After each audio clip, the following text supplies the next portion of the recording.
Mexico, 21 years old, Vielka Pulido, also known as Lady Humilidaro, was leaving the gym with her 39-year-old boyfriend, Joel Abraham Suri Santos, when some unknown individuals attacked her and her boyfriend. They shot 26 times and fled the scene. Vielka was born in the early 2000s in Mexico, although it is not confirmed whether she was born in the city of Puebla or Chihuahua.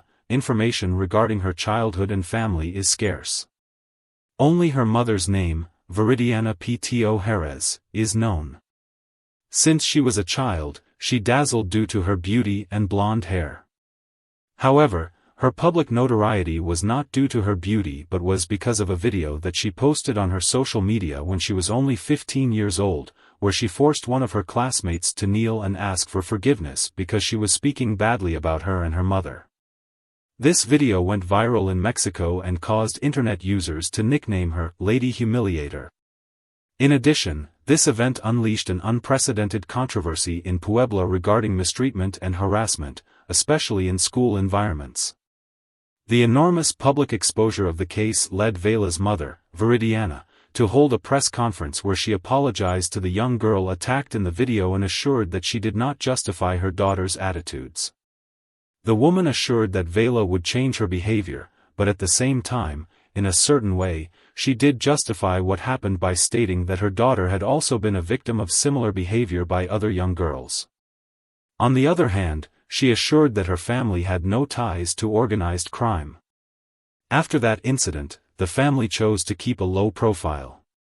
On February 7, 2020, 2 years later, on the night of Friday, Viridiana was involved in a physical altercation with another woman at a popular night establishment in Puebla called Mallet.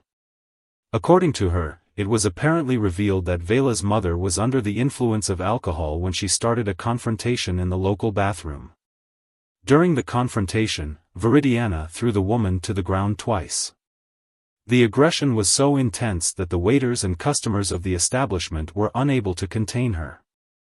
Information about the event spread quickly with images and testimonies, causing a scandal in the city. It was not known exactly what motivated the beating, and the identity of the woman was not officially revealed. However, some reports from the time suggest that she was the wife of an important local businessman. After this violent event, the family once again opted for a low profile, and as the years went by, the incidents involving both Vielka during her adolescence and her mother were forgotten. But the young girl liked to be seen and wanted to let those who criticized her at some point know that she led a successful life. She then resumed her activity on social networks with the pseudonym Lendy. The girl quickly gained popularity because she shared her luxurious lifestyle and also because of her stunning beauty. Apparently, she was studying medicine at the popular Autonomous University of the state of Puebla.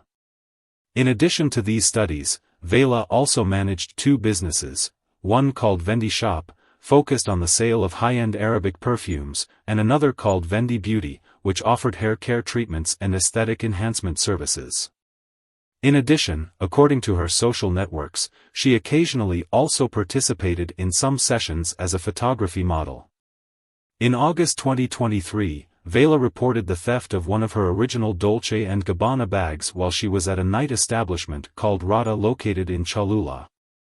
She said she knew who had taken it and warned that, in addition to revealing the identity, she planned to file an official complaint with the authorities if they did not return her accessory, which, according to her, had an approximate cost of $44,000. After this incident, Vielka received support from a large number of users on social networks. However, due to the tone of her message, others brought up her alias, Lady Humiliator, again. This led her to change the privacy settings of her accounts, which became private. Little was known about Vielka after this event, except that she had begun a relationship with an enigmatic man almost 20 years older than her named Joel Abraham Suri Santos. He apparently had a company that produced very significant economic income. On April 3, 2024, according to a security camera record in the area, Vielka and her partner, Joel, were in a gym located on Zabita Road in Puebla around 10 in the morning. They finished their training and headed to their car, a white BMW, which was also armored. Joel opened the door for Vielka to enter the vehicle, and when she was about to close it, a gray car occupied by two men appeared on the scene. The subjects showed no intention of stealing her belongings since they directly went to discharge their firearms at Vielka and Joel. The men was the first to fall to the ground due to multiple injuries while Vielka remained inside the passenger seat. One of the attackers then got out of the vehicle where they were going to fire more shots at the couple, who evidently did not have a single chance of leaving alive. It has been said that this last action by the gunman was probably intended to ensure that neither of them stayed alive. After firing more than 20 shots, the shooters quickly disappeared along Zabita Road, leaving behind a heartbreaking scene. Vielka and Joel were hit by at least 10 of these projectiles. According to the story of those who observed what happened, some people who were in the surrounding area and who witnessed the terrible attack stopped a patrol to ask for help. State and municipal police officers quickly responded to the scene, as did advanced emergency medical personnel, but they could do nothing for the couple. After evaluating the situation, they determined that Vielka and her partner, Joel, had lost their lives instantly.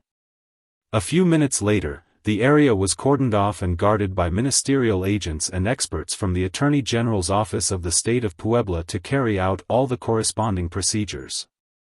The investigation also began to identify the perpetrators of the crime and determine the motive behind the incident. Shortly after, said organization issued a statement in which it was reported that 20 ballistic elements of 9mm caliber and 6 of .45 caliber had been found. These were sent to the ballistics laboratory to carry out all the corresponding analyses. At the same time, the prosecutor's office began to work on identifying the vehicle in which the alleged perpetrators of the crime were traveling and determining the route they followed after the attack. On the other hand, the Secretary of the Interior, Javier Aquino Leon, declared that one of the lines of investigation into the event was related to a possible settling of scores against Joel, and it was suspected that this could derive from illicit activities in which he was involved. Regarding this hypothesis, although there is no confirmation from official sources, it has been mentioned that Joel was dedicated to the cargo transport trade. It is speculated that due to this business, he could be involved in activities outside the law, such as theft and trading in auto parts.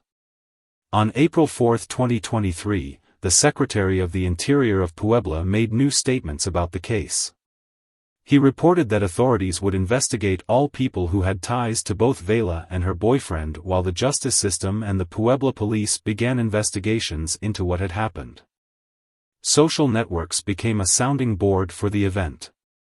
The truth is that the terrible crime of Vielka and her partner became a trend on social networks as well as in browser searches during the first hours in which the news became known, generating a great commotion in the community. Meanwhile, the grief of the couple's family and friends was overwhelming. They placed candles and flowers at the place where Vielka and Joel had been killed as a sign of mourning and also to honor their memory. As the judicial process progressed, it was allowed that on Friday, April 5, 2024, Vielka's family could finally hold a ceremony to say goodbye to her. Shortly before noon, a carriage accompanied by a small convoy of cars arrived with the young woman's remains at the Vito Los Angeles funeral home in the capital of Puebla. The family opted for a very discreet service, only allowing people from their closest circle to enter the place. Hours later, almost late at night, the State Attorney General, Gilberto Higuera Bernal, confirmed that they had identified the couple's attackers. He assured that criminal action would soon appear against the suspects and that a request for arrest warrants would be made. While they began to deal with their grief just days after the loss that left an irreparable void for them, the family and friends of both Vielka and Joel hope that the authorities will clarify as soon as possible what happened and that both will receive justice. On April 7, 2024, the families of Vielka and Joel held a public vigil in their memory, drawing attention from local media and the community. The event highlighted the ongoing issues of violence and insecurity in Puebla, prompting many to demand stronger action from authorities to ensure public safety. Community leaders and activists attended the vigil, using the opportunity to raise awareness about the need for justice and reform in the local police system. In the following days, news outlets began to cover the case more extensively, interviewing friends and family members who spoke about Vela's aspirations and the dreams she had for her future. They described her as a kind-hearted person who wanted to make a difference in the world, particularly in the field of medicine. Joel, too, was remembered fondly by those who knew him, with many recalling his dedication to his work and his loving relationship with Vela. As public interest grew, social media campaigns began to emerge, calling for justice and demanding that those responsible for the couple's deaths be held accountable. Hashtags such as #Justicia para Vela y Joel began to trend, allowing people from different parts of Mexico to voice their outrage and support for the families affected by this tragedy. By mid-April 2024, the investigation had made some progress. Authorities reported that they were able to track down the gray vehicle used by the shooters through surveillance footage from the area. The vehicle had been stolen a few days prior to the attack, and investigators were working to find any fingerprints or DNA evidence left behind. Amidst this, the Secretary of the Interior announced a series of reforms aimed at increasing police transparency and accountability in Puebla. These measures were seen as a response to the public outcry following Vela and Joel's deaths, with the hope of restoring trust in law enforcement. Community meetings were held to discuss these changes, and local residents were encouraged to voice their concerns and suggestions for improving safety in their neighborhoods.